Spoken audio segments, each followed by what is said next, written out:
சர்வதேச முதலீட்டாளர்கள் தங்கத்தில் முதலீடு செய்வது அதிகரித்து வருவதால் இந்தியாவில் கடந்த ஒரு மாதமாக தங்கம் விலை ஏறுவதும் இறங்குவதுமாக இருந்தது. தமிழகத்தை பொறுத்தவரை கடந்த அக்டோபர் 17ஆம் தேதி ஒரு சவரன் 97,600 ரூபாயாக இருந்தது. ஆபரண தங்கம் வரலாற்றில் அதுதான் உச்சபட்ச விலை. இப்படியே போனால் 3 மாதங்களில் ஒரு சவரன் 1.25 லட்சம் ஆகிவிடும் என மார்க்கெட் நிபுணர்கள் சொன்னார்கள்.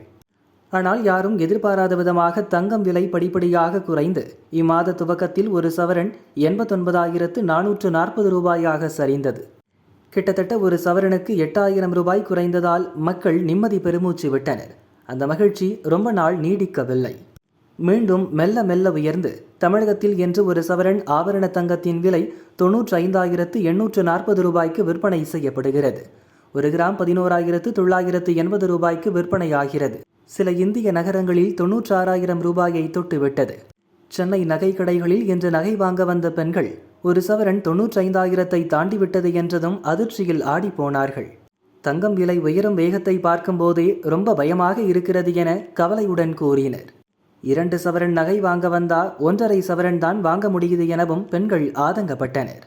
பெண் பிள்ளைகளை பெற்றவர்கள் இப்போதே சிறுக சிறுக சேமிக்காவிட்டால் தங்கம் வாங்கவே முடியாத நிலைக்கு போய்விடும் எனவும் அட்வைஸ் செய்தனர். அதாவது இன்றைக்கு நகை விலை பார்த்திங்கன்னா அது ரொம்ப ஹையாக விண்ணை தொடும் அளவுக்கு தான் இருக்குது. பட் நான் ஜென்ரலாக நடுத்தர மக்களுக்காக நான் சொல்கிறேன். நம்ம இனிமேல் பொம்பளை பிள்ளை வச்சுருக்கோம், கல்யாணம் பண்ணி கொடுக்கணும் அப்படின்னு நினைக்கிறவங்க ஒரு மாதாந்திர சீட்டு மாதிரி போட்டு அவங்க ஏதாவது சேமித்து ஒரு வருஷமோ 1.5 வருஷத்துக்குமா சேமித்து என்ன வாங்க முடியுமோ வாங்கலாம். இது நான் நடுத்தர மக்களுக்காக தான் நான் சொல்கிறேன். நான் அதுக்கு அடுத்த ஸ்டேஜ் உள்ள இருக்காங்க. இன்றைக்கி எல்லாருமே படிச்சுட்டு ஃபார் எக்ஸாம்பிள் யங்ஸ்டர்ஸ்லாம் நல்லா படிச்சுட்டு அவங்க நல்ல ஐடி ஃபீல்டில் எல்லாம் இருக்காங்க, நல்ல ஒரு சேலரியில் இருக்காங்க. ஸோ அவங்களும் என்ன பண்ணணும், ஃபர்தர் ஃப்யூச்சருக்காக, பிகாஸ் இந்த ரேட் ஃப்ளக்சுவேஷனுக்காக நான் சொல்கிறேன். ஸோ ஃபர்தர் ஃப்யூச்சருக்காக அவங்க குழந்தைங்களுக்காகவோ சேமிக்கணும்னா ஸோ இன்றையிலிருந்தே அவங்க சேமிக்க ஆரம்பிக்கலாம். ஸோ அந்த people who are working youngsters, young மதர்ஸை நான் சொல்கிறேன். அவங்களாம் நல்ல மாதாந்திரம் ஏதாவது சீட்டு போட்டு நல்ல ஒரு அமௌண்ட் கொடுத்து சேமித்து அவங்க குழந்தைங்களுக்காக ஒரு 10 இயர்ஸ் அப்படி கொஞ்சம் கொஞ்சமாக அவங்க வாங்கி வச்சா ஒரு 10 இயர்ஸில் ஒரு நல்ல அவங்களுக்கு ஒரு லாபம் கிடைக்கும்.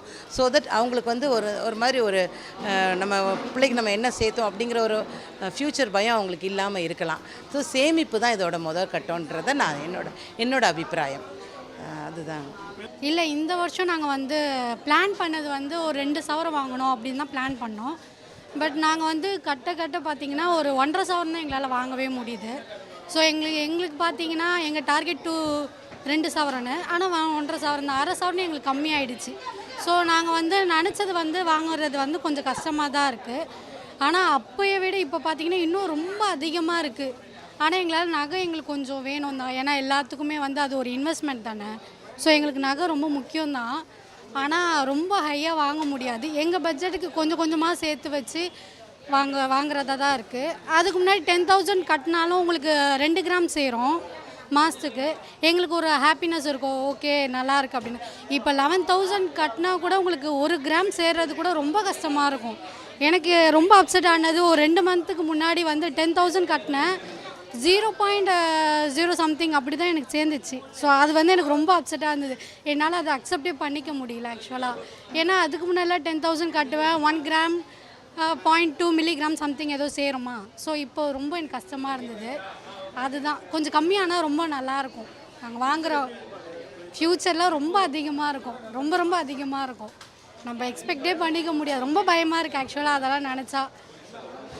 அதான் செய்கூலி சேதாரம், அதான் கோல்டை விட அது வேறு இன்னும் ஹை ஆகிட்டு இருக்கா, அது இன்னும் கஷ்டமாக தான் இருக்குது. கோல்டு ரேட் 96,000 கிட்டே இப்போ வந்திருக்கு. கோல்டை இன்வெஸ்ட்மெண்ட்டாக மட்டும் பார்த்து அது ஒரு ஃப்யூச்சருக்கு ஒரு சேமிப்பாக நினச்சா பெட்டர். இப்போ நம்ம நகை சீட்டு போடுறோம், நகை சீட்டு முடியும் போது நம்ம வாங்கிக்கிறோம். அதனால இன்றைக்கி கோல்டு ரேட் எவ்வளோ இருந்தாலும் எந்த பிரச்சனையும் கிடையாது. இதுவே நாளைக்கோ அடுத்த மாதமோ ஒரு கல்யாணம் இருக்குது, கண்டிப்பாக வீட்டில் இருக்கிற ஒரு பொண்ணுக்கு ஒரு 15 பவுண்ட் 20 பவுண்ட் போடணுன்னா அந்த ஒரு ஃபேமிலிக்கு இது ரொம்ப ஒரு கஷ்டமான சுச்சுவேஷனாக இருக்கும். அந்த மாதிரி எதுவும் இல்லாமல் இருந்து கல்யாணம் எதுக்குமே நகையை ஒரு டிமாண்டாக வைக்காமல் இருந்தால் பெட்டர். உங்ககிட்ட சேர்த்து வச்சுருக்கிற நகையை உங்களோட வீட்டு பொண்ணுக்கு கொடுக்கலாம். மற்றபடி இப்படி தான் கண்டிப்பாக நகையை ஒரு அசட்டாக அவங்களுக்கு கொடுத்தே ஆகணும் அப்படின்ற கட்டாயத்தில் கொடுக்க வேண்டாம். ஸோ கோல்டை இன்வெஸ்ட்மெண்ட்டாக பாருங்கள், அதை ஒரு மேண்டேட்ரி அசட்டாக பார்க்காதீங்க.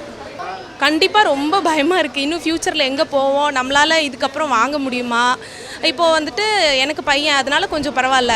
பொண்ணு இருந்ததுன்னா ஐயோ நம்ம பொண்ணுக்கு நகை செய்யணுமே அப்படின்ட்டு ஒரு பயம் இருந்துகிட்டே இருக்கும். ஸோ வந்துட்டு அதுதான் எல்லாரோட பேரண்ட்ஸ்க்குமே கவலை வந்துட்டு, ஐயோ பொண்ணு வச்சுருக்கோமே, நகை இவ்வளோ அதிகமாகிடுச்சு, எப்படி வாங்க போகிறோம் அப்படின்ற கவலை தான் இருக்கும்.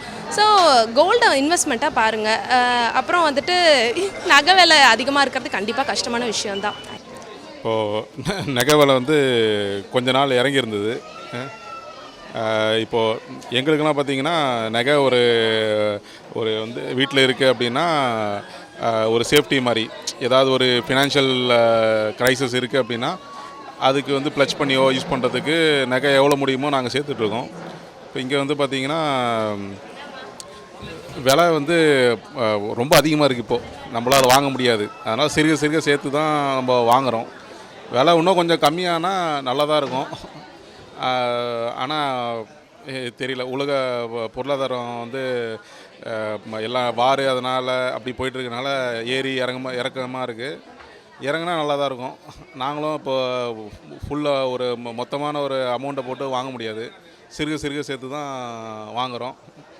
அது இயர்லி ஒன்ஸ் கொஞ்சமாச்சும் தங்கம் சேர்க்கணும்னு சொல்லிட்டு நம்ம நினைக்கிறது, அதுக்கு தான் வந்திருக்கோம். விலை கொஞ்சம் கம்மியானால் நல்லாயிருக்கும். இப்போ இருக்கிற சூழ்நிலைக்கு நகை வர ரேட்டு ஏறிக்கினே இருக்குது. பெண் குழந்தை பார்த்தவங்களாம் ரொம்ப கஷ்டப்படுவாங்க. இப்போ இது சீட்டு போட்டு தான் வாங்க முடியுது கொஞ்சம் கொஞ்சமாக. அதனால் மொத்தமாக வாங்க முடியாது, அதனால் கொஞ்சம் கொஞ்சமாக சேவிங்ஸ் பண்ணி தான் இப்போ சூழ்நிலைக்கு வாங்க முடியும். ஃப்யூச்சரில் வந்து மொத்தமாக கொடுத்து வாங்க முடியாது இப்போ இருக்கிற ரேட்டுக்கு. அதனால் சேவிங்ஸ் பண்ணுறது நல்லது. நகை இருக்கிற ரேட்டு அதிகமாக தான் வாங்கினே இருக்குது. அதனால் கொஞ்சம் சேவிங்ஸ் பண்ணுறது ரொம்ப நல்லாயிருக்கும். ஃபண்டு போட்டு வாங்குறது ரொம்ப நல்லாயிருக்கும். அதுதான் ஃபங்க்ஷன் வச்சுருக்கும்போது டக்குன்னு நம்ம அரேஞ்ச் பண்ண முடியாது. ஒரு 10,000 அரேஞ்ச் பண்ண முடியாது. இருக்கிற ரேட்டு பார்த்தா ஏறிக்கினே தான் போகுது. அது கம்மியாகிற சான்ஸே கிடையாது. விலைவாசியும் அதிகமாகிடுது. அதனால் இப்போ கொஞ்சம் சேவிங்ஸ் பண்ணிக்கினே இருந்தால் ஃப்யூச்சரில் பசங்களுக்கு யூஸ் ஆகும். அதுதான் அது ரொம்ப கஷ்டமாக இருக்குது. இப்போ இருக்கிற சம்பளம் அதுக்கேற்ற மாதிரி ஏறலையே. இப்போ சம்பளம் அதுக்கேற்ற மாதிரி ஏறினா கூட பரவாயில்ல. சம்பளம் இருக்கிற குறைய தான் செய்த கண்டி நகை விலை ஏறின்னு தான் போகுது. அப்போ தேவைகள் அதிகமாக இருந்தாலும் இப்போ ரேட் அதிகமாகிடுது. அதில் நம்ம இன்னும் இப்போ என்ன பண்ணுறது, சேவிங்ஸ் தான் பண்ணி ஆகணும் கொஞ்சம் கொஞ்சமாக.